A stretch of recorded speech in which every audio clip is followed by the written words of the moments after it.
Hey friends, Caro here. Before we get started in this episode, thanks to our friends at Paddy Palin, I have a $50 gift voucher to give away for every new episode. All you need to do is simply leave us a rating and review on either Spotify or Apple Podcasts, then jump into the entry form in the show notes to enter. So I wanted to share this great comment by M. Rowell, who left this review on Apple Podcasts about episode 7, when James was buried in a snow cave on Cossey's main range. He says, "This was a great episode with so many lessons to be learned. Having had to dig out a buried snow cave entrance by about 4 metres, I related very much to this episode. I know that moment when you realise that your feet are now where you started digging and your fully outstretched arm and shovel still hasn't broken into the fresh air. There was 4 of us in the cave and we'd already dug the entrance out twice during the night, so we weren't alone nor as worried about getting out. What I really learnt from the episode in this story was what happened afterwards. Definitely worth listening by all those that adventure outdoors. Thank you so much for sharing your stories." Yeah, thanks so much, Emerald. And I've heard similar stories from people who can relate to different episodes of the podcast. So yeah, if you've got a story that relates to an episode or you'd like to just share some of the lessons that you've learnt, you may be in the running for that $50 gift voucher for every new episode. Now, let's get started. Rescued is a podcast of conversations with rescuers and those who've been rescued.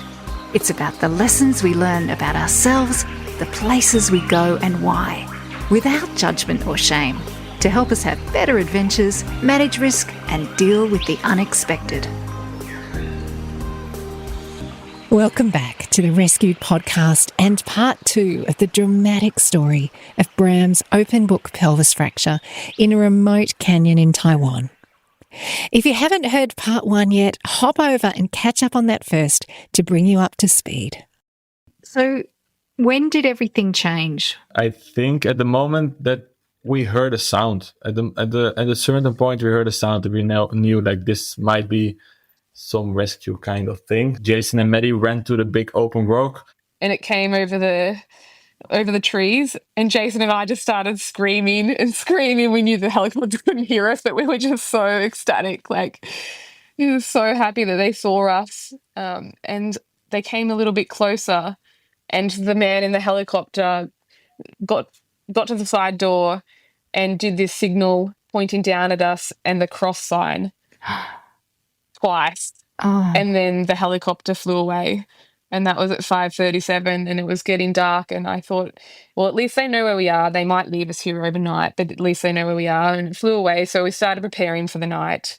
Everything was wet because the helicopter had drenched all of our dry clothing and flown all of our overnight equipment all over the canyon floor. So we spent the next hour trying to dry our stuff out, prepare for the night, trying to get more firewood, trying to make Bram warm again. And then at 6:37, after we had tried to set ourselves up for the night, we heard the second helicopter come in. And we were like, yes, they've sent a second one, and it was on dusk. I thought they've got to be either rescuing us or at least sending someone down to help us. So they winched someone down, and Jason was sheltering with Bram, kind of holding the air off his face. And I ran in as they winched a helicopter person down to help them unclip, because I thought it would be like Australia where they winch a paramedic down and then they unclip and they come and assess the patient. And instead of him unclipping himself from the winch cable, he threw a harness over the top of me and then just winched me up. Oh. And I was screaming at Jason, pass me my phone. I left it on a rock. And Jason was like, what do you mean? I can't come on under the helicopter. And I'm like, pass me my phone. They're going to winch me out. If they winch me out without communication, we're stuffed. So he ran over and passed me my phone just as I was being lifted off the ground. Wow. And they put me in the helicopter. And I was like, I won't argue with them. I don't want to waste precious helicopter fuel. Maybe they're going to winch us all out now. So I get into the helicopter and I just try and hand signal because no one spoke English. Wow. He's got a broken pelvis. So I was trying to hand signal that. And they just chatted amongst each other for about 10 minutes. And then they started flying away. And I thought, I couldn't see a Stokes litter inside of the helicopter, and I thought maybe they're just going to get a Stokes litter and they're going to come back and they're going to rescue him. And then we kept flying, and about 15 minutes later, I looked at my Gaia and realized they're not going back for him. It's pretty much dark.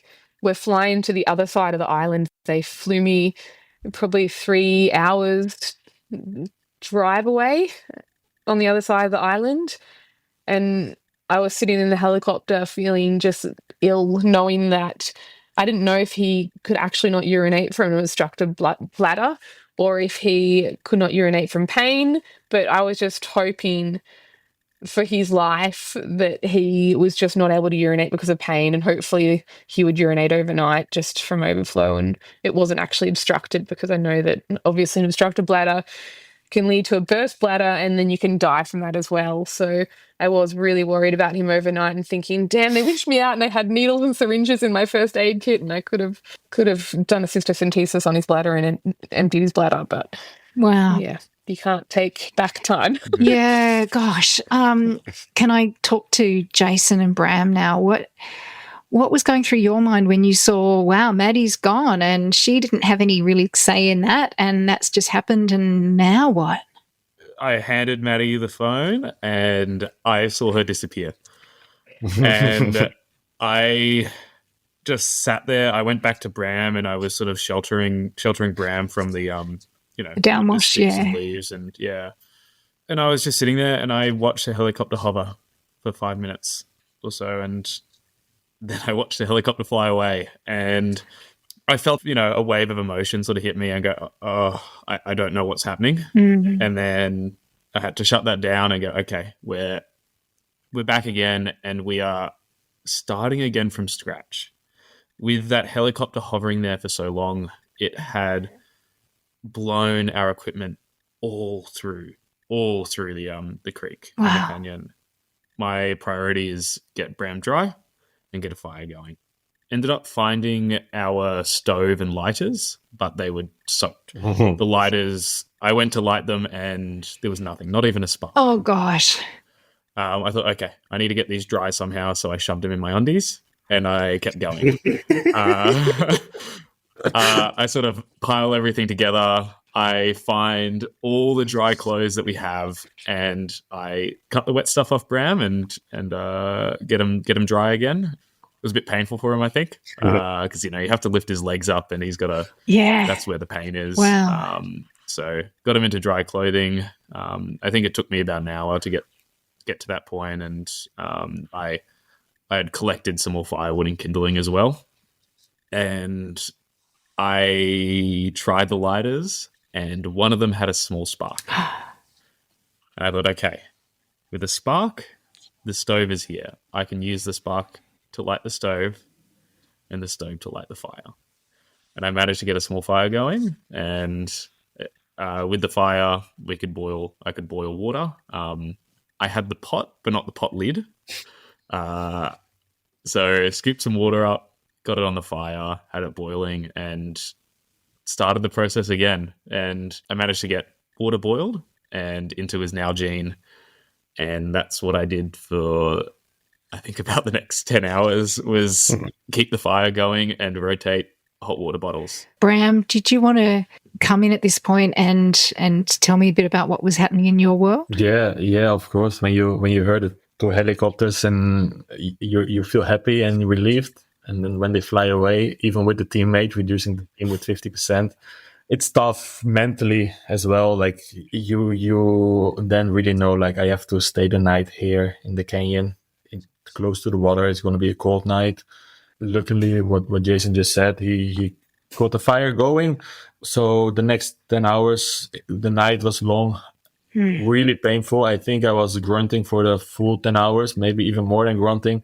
I know that Jason in this moment wanted to punch me knockout because he was getting crazy of the sounds that I was making of pain. I was begging him for more pills as well. And every time I was like, Jason, please give me more pills. And he was like, no, I have a time for 4 hours. In 4 hours, you get new pills. And every time when it got closer, the pain got more. And I was like, Jason, now you have to give me more pills. And Then it was 4 hours later and I got some more pills. Thank you, Jason, for the pills. But yeah, sometimes I looked to the right where the fire was and where Jason was, and it looked tough. Like, it was not just tough for me, it was tough for us all of those three, of course. But I was laying there with all the clothes on that we had, which resulted in Jason being only in his underwear. But it was a cold night, so he was laying inside of the fire, like he was sleeping in the fire. And every 15 minutes, he gave me a new water bottle, warm water. So I have like one water bottle on my chest, one between my legs, and every 15 minutes, he gives me a new warm water bottle. And I saw him crawling into the fire again. So yeah, it was a really, really tough night. Even without talking, Jason and I got to know each other really good in that night. I think it was tough. One of the benefits of having the third person there is one of the main points of Bram's pain relief was humor. I remember laughing a lot, even throughout this whole 24 hours. It was, poking fun at Bram because he, I said to him, I said, there's easier ways to get out of a long walk out, mate. I remember saying to Bram, in after Maddie had left, I said to him, I said, Maddie's having a worse night than we are. She has just been removed from the situation. She's not able to help in any way. She wasn't able to help directly. She was helping organize the rescue and whatnot, but she wasn't in here. And I realized, I said to Bram, she's just having a worse night than we are. She's having a worse night than we have. Yeah, and she wasn't in the beautiful location that you were. Exactly. Massive thanks for the support from the team at Paddy Palin, who since 1930 have been leaders in travel and outdoor adventure. In fact, did you know that Paddy himself, a member of the Sydney Bushwalkers Club, was a volunteer in the original search and rescue arm of the Federation of Bushwalking Clubs in New South Wales? Nice one, Paddy. Back to Maddie. Take us to inside the helicopter when you got in. You said you didn't want to waste the rotor time. What happened and what was the next 12 hours like for you? So after I realised that they were winching me to the others and transporting me to the other side of the island, I tried to get my phone to work, but unfortunately there is no cell reception in a helicopter until you get really close to the ground. So all I could do was kind of just look at the beautiful view as we were on sunset, gliding over the canyon. It was just incredibly beautiful looking at what we missed. The canyon terrain, like the mountains over there, are incredible. But we went to the other side of the island, and as soon as we started descending towards a town on the other side of the island, it's called Kaohsiung, I got a little bit of reception and I was able to text the group chat that was part of our emergency contacts and say to everyone, I'm in the helicopter, I've been winched out, the men are still in the canyon. They've winched me to the other side of the island. I don't know how to get back. And I was only in minimal clothing because I gave Bram all my thermals and all my rain layers. And I had no shoes. They were all in the canyon. I pretty much was wearing Bram's clothes, like his exercise clothes, and I gave all my warm clothes to Bram. And so the group chat of the emergency contacts was able to arrange someone they knew in that town to come and pick me up from the helicopter. After I communicated with all the air rescue team and told them what his injuries were, once I finally got Google Translate to work, Right. someone came and picked me up from the airport. And then they gave me money, paid for my train ticket to go all the way back to the other side of the country, and then gave me several hundred Taiwanese dollars to pay for any food that I wanted to buy. And sent me on my way on a fast train back to the other side of the country, where I was feeling extreme survivor's guilt. Yeah. And just hoping that Bram would survive the night. So I think midnight I got back to the other side of the country, where I liaised with some of the rescue team and begged them to let me go on the rescue the next day, the rescue team that was on foot going into the canyon. They refused, which I can understand. Yeah. So were they the police or were they volunteers or what kind They're of... volunteers. It's kind of like BSAR is in Australia. So there are a whole heap of recreational canyoners and guides and everything that volunteer their time, and there was people who had work and they'd called in sick for work just so they could be there. It was pretty much the whole canyoning community of Taiwan. There was probably maybe like 40, 50 people all Wow. that had taken time either off work or off their personal plans, and all arranged to wake up at like 2 or 3 a.m. in the morning and hike in to go and get those guys out of that canyon. So even though there was, like you said, about 40 people and preparing to go in on foot, the first thing you hear is helicopter. So what happened? Yes. I think I can tell you exactly what happened. It's 8:15 and I hear the helicopter roll around. I know what's going to happen. I know that someone's going to get winched down and the rescue is going to occur. So I put our helmets on and, shield Bram from the incoming debris. Yeah, because by now you're pretty much used to knowing what's going to happen. Everything's going to go everywhere. Exactly. And I sit there and next to Bram, we're smiling, we're laughing. I take a selfie. And I just watch the first person get winched down. I run over to speak, just to make sure, see what's going to happen next. He spoke English. He very quickly says, "Stop. First of all, are you injured?" I'm not injured. He's like, "Second of all, how is your mental state? Are you there?" I tell him I'm okay and I'm fit, able to help, and he instantly puts me to work. Wow. Stop. Great. Extinguish the fire. Put your harness on. That's the two things you have to do. And he says, "Do not do anything I do not tell you to do." Great. And how did that feel having, you've had decisions, you've had action on your head and shoulders for the last 24 hours and in an intense way. How did that suddenly feel to have that completely change? It was good. Yeah. It's been 24 hours since the incident happened and I've had to make several hard decisions. Yeah. And, be put through this, and it was now at the point where, okay, there's professionals here who are going to help. So yeah, so I get to work. I put my shoes on. I get my harness on. I put the fire out, and run over to Bram. And while I'm doing all of that, two others in a litter end up getting dropped into the canyon, and we have a little a moment of we're chatting, and we come up with a game. They come up with their game plan. I tell them what they need, and I remember coming to an agreement with Bram throughout this time. I said, I will not let you be moved without some form of pain relief, without some form of morphine or ketamine or just something so we can't feel it. And I chat with them and I discover that none of them are doctors, none of them paramedics, and there is no pain relief on board. Oh, no.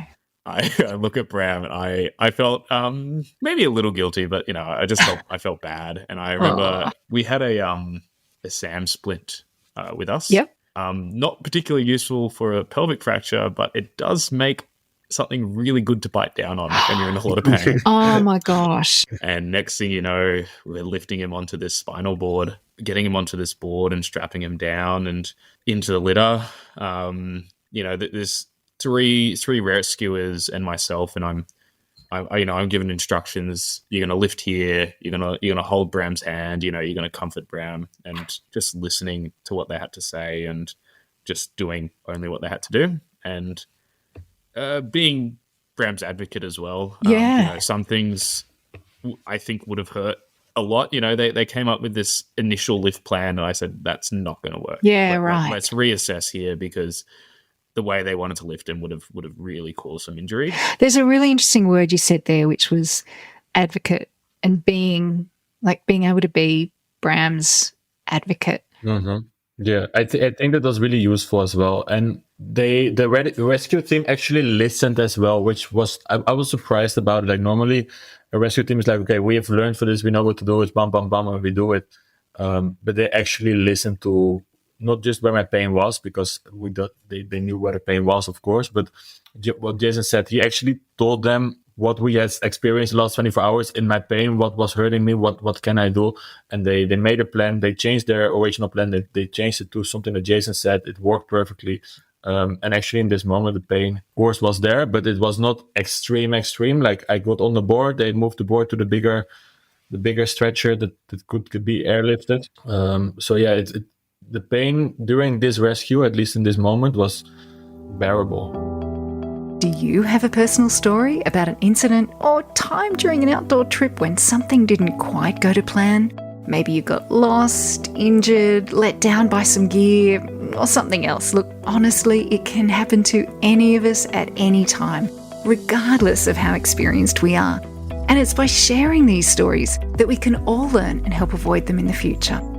If that's you, I'd love to hear from you. So please drop me an email to rescued@lotsoffreshair.com. That's LOTSA freshair.com. Bram, can you remember that moment when you were being lifted up and winched into the helicopter? Yeah. So Jason gave me in the end, empty promise of not letting me move without any pain relief. At the moment that he found out that he cannot hold the promise of giving me morphine or something else before they touch me, he changed the promise to being lifted after me.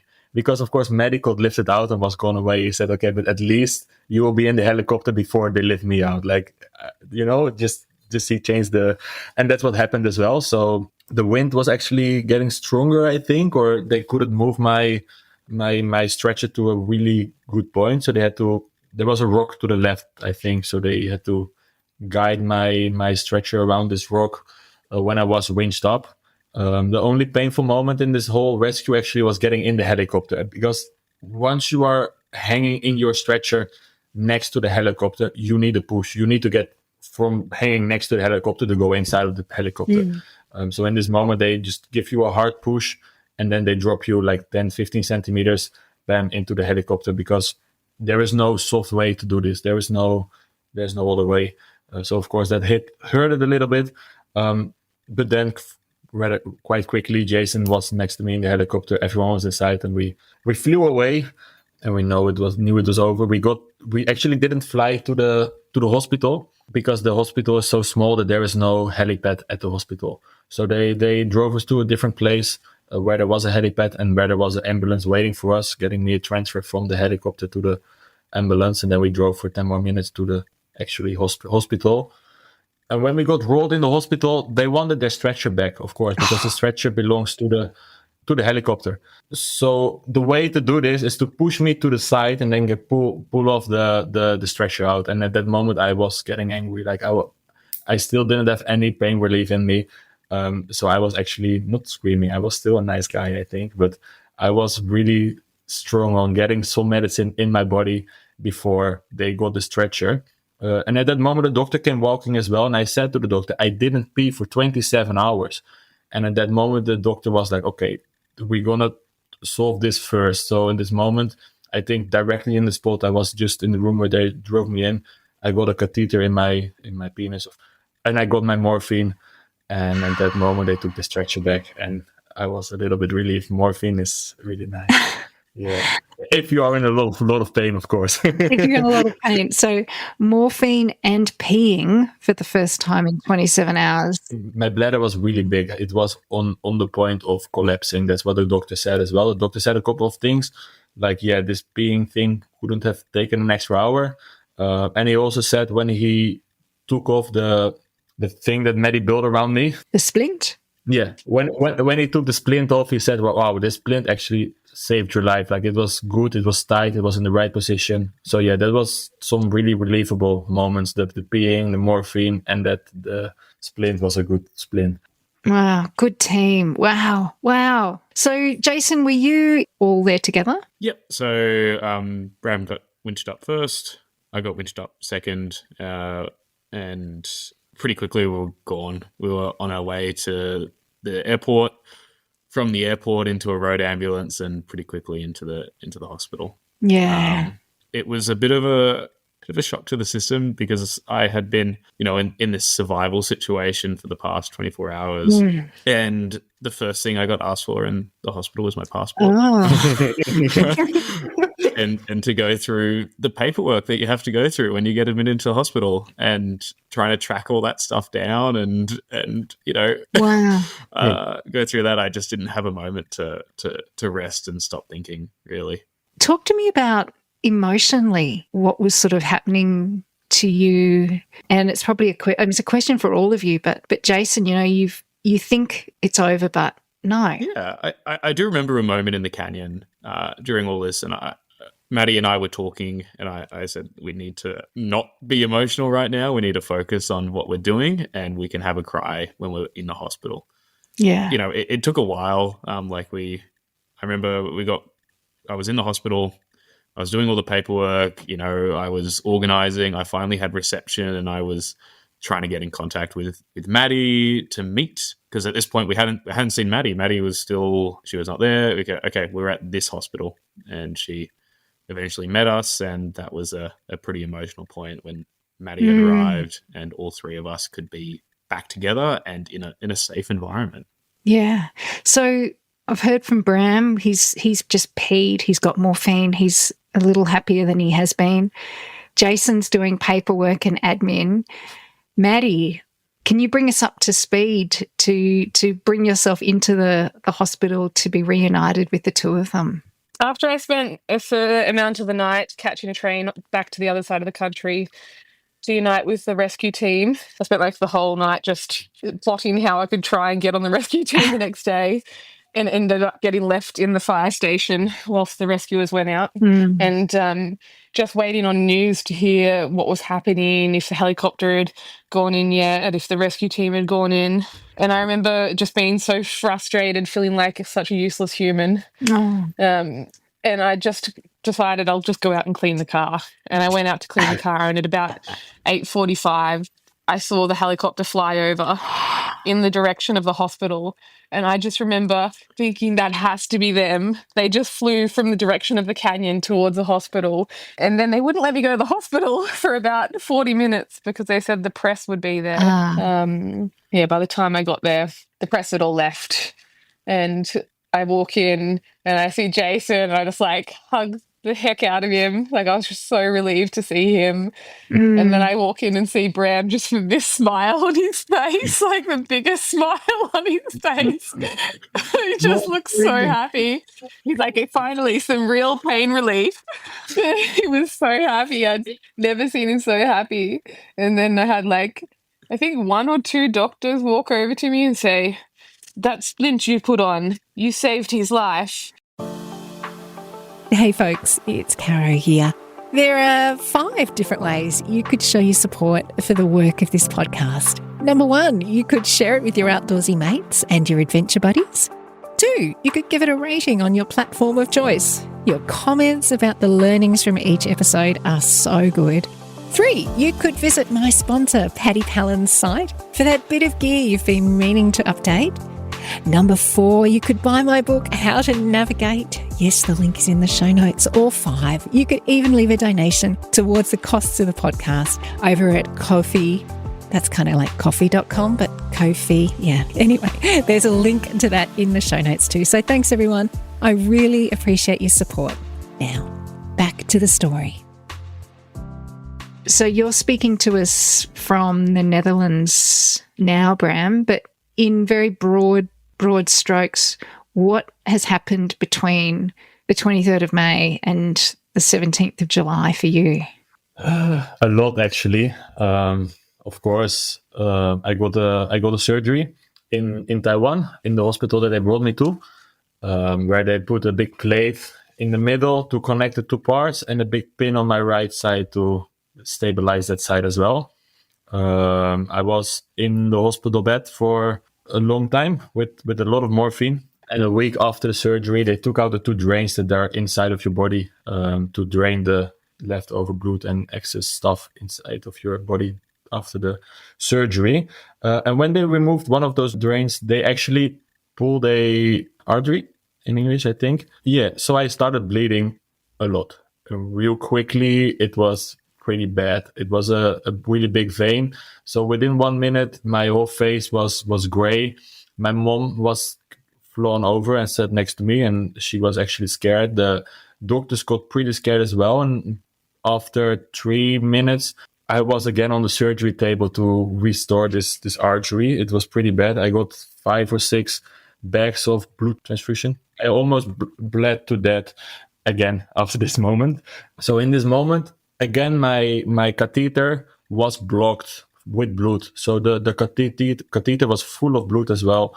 So I was put in the intensive care where they put a second catheter in me that went straight through my abdominal muscles into the bladder. I actually peed through this second catheter for 3 weeks. But also this hospital was in a small village. So they said, we cannot actually help you in a good way with the second catheter. Like our expertise is not in this part. We have to transfer you. So I got an ambulance transfer to Taipei, to the main city, which is normally like a 10-hour drive. We did it with the sirens in 5 hours. That was pretty cool.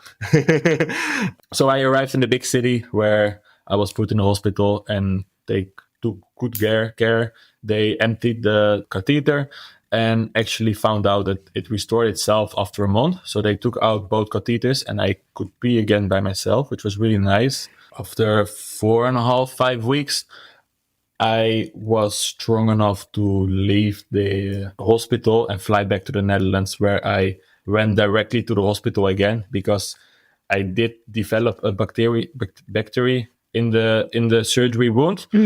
So I had surgery again in the Netherlands, cleaning the whole wound, cleaning the whole area, and getting the bacteria out and getting myself on antibiotics.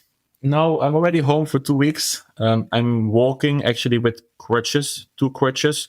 So yeah, building myself up, and hopefully in 5-6 weeks I can walk without the sticks. I can start working again and start enjoying my life again. Incredible. The question of the media, the press, so did it get some coverage in Taiwan? Did it become A lot. a news story? Actually, I was, during this month, I was a famous person. I actually felt like a famous person. There was news articles. There was actually TV coverage of news. It was in the news. It was everywhere. In the second hospital that I was in, the nurses came in the second day and were like, "Are you the guy that I saw on the news?" It was everywhere. There was a lot of coverage on the news. And what was your perspective of that, Jason and Maddie? I think we were just getting sent news articles from different people, and I remember seeing one of them and thinking, why did they choose that photo? It was this horrendous photo. I think I was in my underwear. Bram was still in his wetsuit. We had taken this photo on the way out of a previous canyon that we had done on the trip, and it was a horrible photo, but and it was on the front page of one of the Taiwanese news articles. I do remember coming out of the helicopter and seeing cameras in the hospital, at least at the front of the hospital. There were definitely cameras and press and whatnot, but thankfully they were not allowed into the hospital. So it was a bit of a safe space for everyone to shelter from the prying eyes. Can I ask you about something that usually happens in, commercial trips? Like you go out on a day out, you come back and you do like a debrief, how was the day?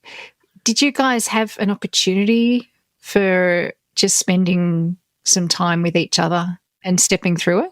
I think Jason and I did, but we didn't really talk to Bram because he had so many of his own battles to fight through. Yeah. I remember Bram was in the hospital. He was taken away for the triage and, all of that. Maddie and I were left outside and we walked across to the 7-Eleven to get some food, some hot food and some coffee and sort of tackle the admin. We were the next day, I think we were meant to be leaving the country. Our flights were booked for the next day. So we had so much to do. We had to get back. We had a 6-hour drive back to Taipei. We had to clean the car, pack our gear, organize all this stuff. So we just had no time to really stop and do anything apart from, hug and, hang out bedside, I guess, with Bram and chat to some locals. Like we didn't have a proper debrief, but we got to spend some time, the three of us, and there was so many people that came to say hello to Bram. Like we had met so many locals in our travel on the trip, and everyone came to say hello and check in on how Bram was doing. Amazing. What's your impression of that community, of the Taiwanese canyoning community, of the people who helped, and the general feeling towards all of you? They have to be some of the loveliest humans I have ever met. Like some of those people took days off work and it was their main income, the weekend income. They took days off work just to come and help rescue us. And the foot team that was walking in got called off after they were winched out. But for two of them continued on down into the canyon, and because we weren't allowed to take our bags with us in the helicopter, they went down and they collected all of our bags. Wow. So 3 people's worth of gear, overnight canyoning gear. So our bags were heavy. They were probably about 25, maybe even 27 each when they were wet. And 2 people carried that gear all the way out. And that was a whole day hike. It was probably about 15, 16 hours hiking for them. And then they drove, I think, they drove and came and saw us at the hospital and handed all our gear over. They were diving through pools and everything when it had been like sprayed and washed into the pool. They found all our gear in the bottom of the water. Wow. I was just so overwhelmed when they came, and they brought us food to the hospital. Like, it was just the most incredible community.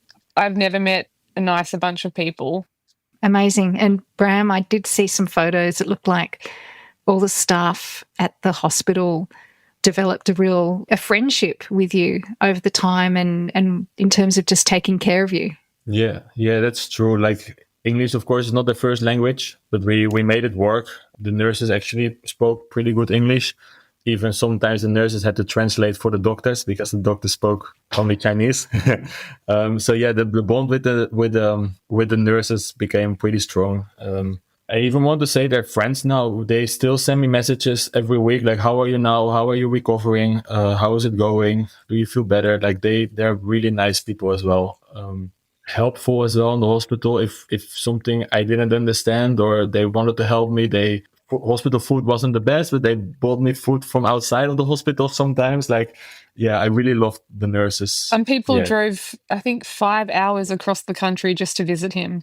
Yeah. And then 5 Wow. hours back. Like, they're just insanely kind humans. Yeah, amazing. Amazing. So what does the future look like now for you, Bram? It sounds like you're pretty keen to getting into guiding and working, or, you know, finding yourself in wild places again. Yes, I want to build it up slowly as well, I think. Like, I don't know if I have a little bit of a trauma or not. In the first 2 weeks after the accident, I actually had 3 times a dream that I shook up where I was falling again. And just before you hit the ground, you shook up in the bed and you're awake and your heartbeat jumps to 140 and all the nurses look at you like, what happened? Are you okay? Yeah. So yeah, maybe I have to build it up. Don't start with a big expedition again, but just start maybe guiding again in guided canyons, easy canyons. But I'm definitely keen to be out there again, to travel again, to come to Australia again. For all those nice long walk-in canyons. Exactly. Yeah, no, I'm keen. And do you think it's changed you in any way? I think that's hard to tell at this moment because I haven't been out there yet. I haven't seen myself in the canyon. I don't know if I'm more scared now or not. I think I'm not actually. Like what I say, the dreams were in the first 2 weeks, but that's 2 months ago now almost. Like the last 2 months, I haven't had any dreams. I haven't been scared of stuff. I haven't done stuff. So I think I can tell that only after I've been in the canyon again and I've experienced the water and the anchors and the ropes and everything. But I don't think, I hope I'm not changed. What about you, Jason? Do you feel that this has changed you in any way?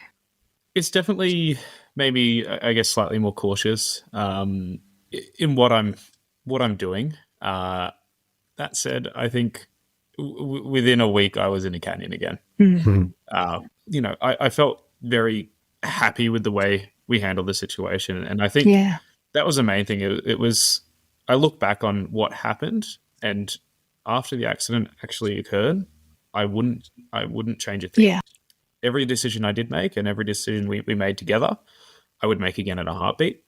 I think we did everything right after the fact, and that's what has really helped me through it. And, it was a good outcome at the end of the day. We Bram is alive and here to talk about what happened, and we can look at it and laugh. And be getting back out there again to these places that we know, the places that heal us and make us feel alive. Exactly. What about anything else that we haven't talked about already that you think you'd like to say, or anything else that you wanted to add from anyone?